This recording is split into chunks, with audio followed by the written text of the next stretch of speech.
Mug flex real quick, y'all, and I did a little top-down view for y'all too, just so y'all could see the milk and you know, brown sugar on top and all that in the latte. This is just one of the blackout mugs, the little onyx mugs that we got. We've got like 3 of them. I say onyx, I'm just saying onyx because it's fancy. They're just black, you know, black ceramic. They're cool. But I really like these though. You know, they're very simple, but we have more fancy mugs other places. Oh yeah, I didn't do an intro. Welcome back to another art news video, everyone. We're just kind of we're taking our time through this. It's a little gloomy and muggy outside, but hey, whatever, man. We're relaxed. You know, we're chill. We're leaning into the positive, specifically because we've got some positive videos to talk about. You know, not a whole lot of art news, but we're gonna go through it for now. There are some other things that we'll get into eventually, but regardless, I definitely want to make sure I cover these artists and their things. So we'll step into that positivity with Sam. Sam gave another feel-good video to let us know that we're better artists than we think. This is different than the video that was released at the very beginning of the year. They're both positive, but this one is centered on, you know, more understanding that the internal feelings that are negative and everything about your art are not representative of your skill level. You got to understand the different things that you're doing are all improvement. And, you know, Sam even gives a comment about this, basically saying that it's kind of impossible for us to see the progression in such a small window of time. He gives it a much better spin. I can't give it word for word. I can't kind of pull that to mind right now. And you know, I don't want to completely take his wording and phrasing because it was very good. I think you guys should check out his video though. I went ahead and commented on this one too. For anyone dealing with imposter syndrome, I think recreating my own art from a few years ago has really shown me the aspect of my improvement. To understand where I'm coming from with that, I give myself like a good maybe 3 years before I try to recreate something. Sometimes I'll do it kind of right away, and that just depends on whether I've learned something that I know is definitive. But if I'm just trying to see where my skill level is, I look back about 3+ years so I can see like, okay, how would I tackle this now? Is there a different aspect to how I'll recreate this? How far have I come with lighting? All of that. You know, there's just so many different aspects of improving your art that you can't see it in such a small window. I wouldn't say try something you did 2 months ago, 3 months ago, even a year ago. You might see some progression there, but when it comes to really wanting to understand if you're progressing at all, 3 years is a good gap. If you haven't been drawing for that long, you haven't been creating for that long, don't worry, you've got plenty to learn. I think that's the aspect of art that people need to get used to. It never ends, and that's what makes it so beautiful.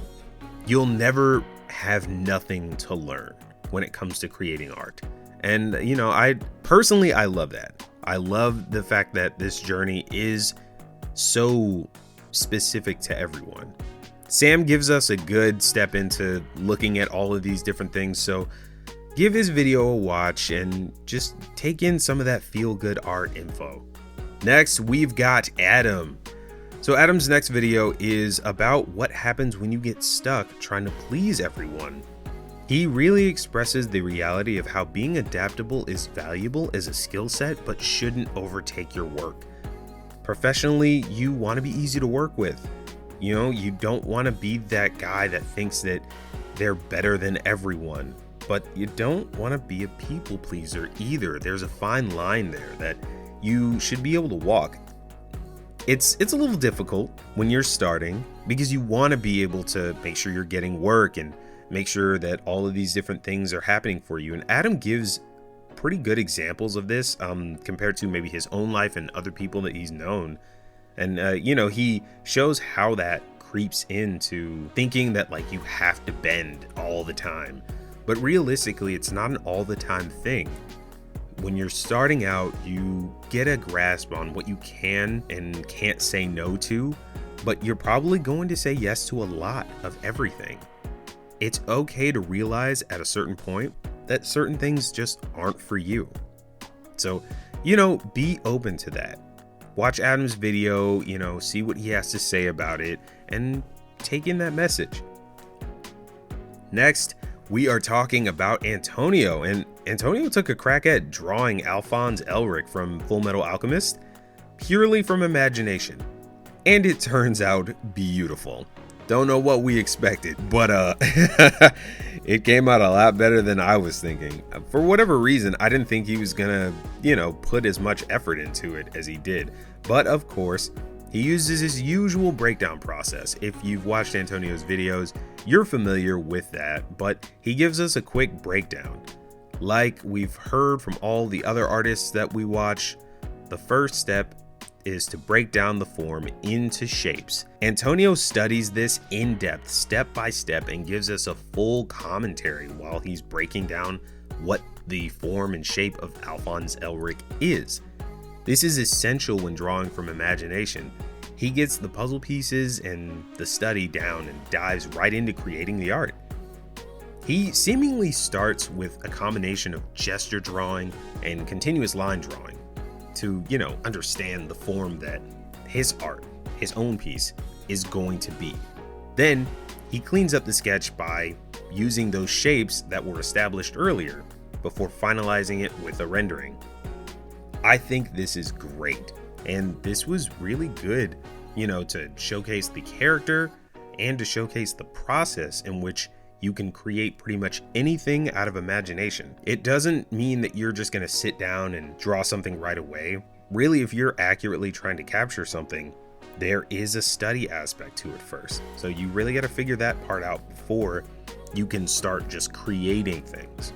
But go ahead and check out Antonio's latest video on the Artwod channel and, let him know how you feel like he did. I think he did great. Next, we are talking about Jackie. Jackie answers a very simple question in her latest video: why we should copy the masters. And she leans into the historical and educational end of creating hard. What the old masters did, how they trained, and what the world of learning art looked like back then. Jackie not only gives us a solid look into what this stuff looked like, but even speaks to how it translates to the modern day art student. After, she even shows her process with studies of the old masters artworks that she's done herself. Her full process videos with commentary are on her Patreon. So if you want a touch of art history from someone who's neck deep in the world of art right now, Jackie's got you covered. All right, everyone, and that is it for all the art news right now. We're gonna peek in and talk about some other things real fast, but for the most part, we're done with the videos. So what I think we're gonna do, and I wanted to take this time to talk to you guys about how we're gonna lean in on these videos going forward. There are a ton of artists to cover, and with our current lineup, this is it. This is all we've got. But because we have so many other artists out there that we haven't talked about, I think we're going to do more of these lighter videos in conjunction with catching up. So pretty much how we did the last Friday episode, where we caught up on Colleen and now she's just in the rotation. We've done that a couple times. I think we're going to do that going forward. I don't know if we're going to have a designated day for when we just catch up on artists like that, but for now, I think the best case scenario is we take every other episode maybe to catch up on our new artists, get them in the rotation, and we continue to report on them. I do want to talk about how a bunch of artists have been doing Valentine's Day art, because that just passed, and some of that has been pretty nice. Sam's art was ridiculous. He always does these snapshots and moments in time. I love seeing that. And we actually just had the Chinese New Year pass, and our good resident art god Woolip did their own rendition of some art and released that not too long ago.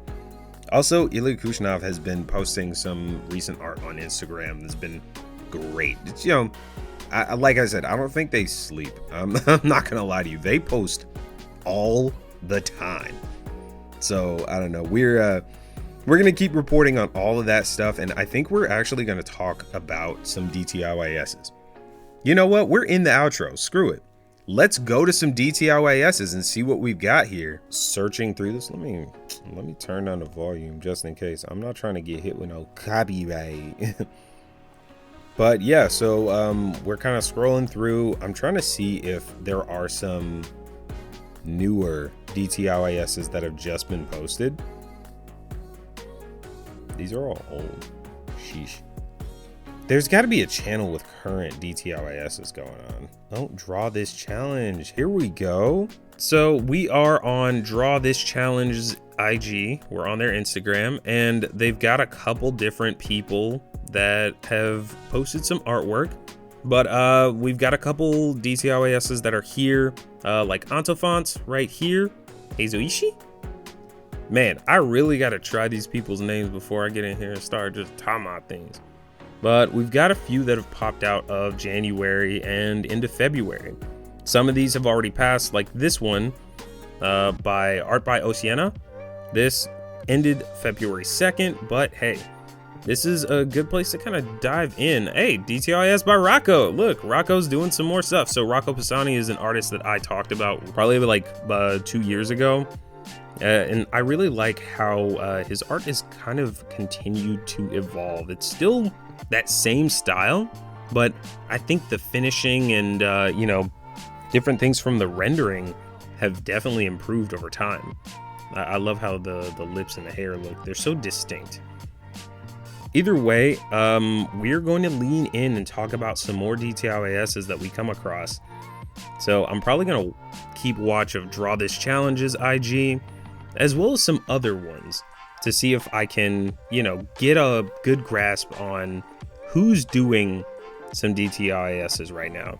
Maybe we'll jump into some of them, who knows. When I find some recent DTLASs that look interesting, I'll bring them to your attention. The big thing about this is that I'm probably not going to participate in all of them, but if we all decide together that we can do it, then maybe. With all that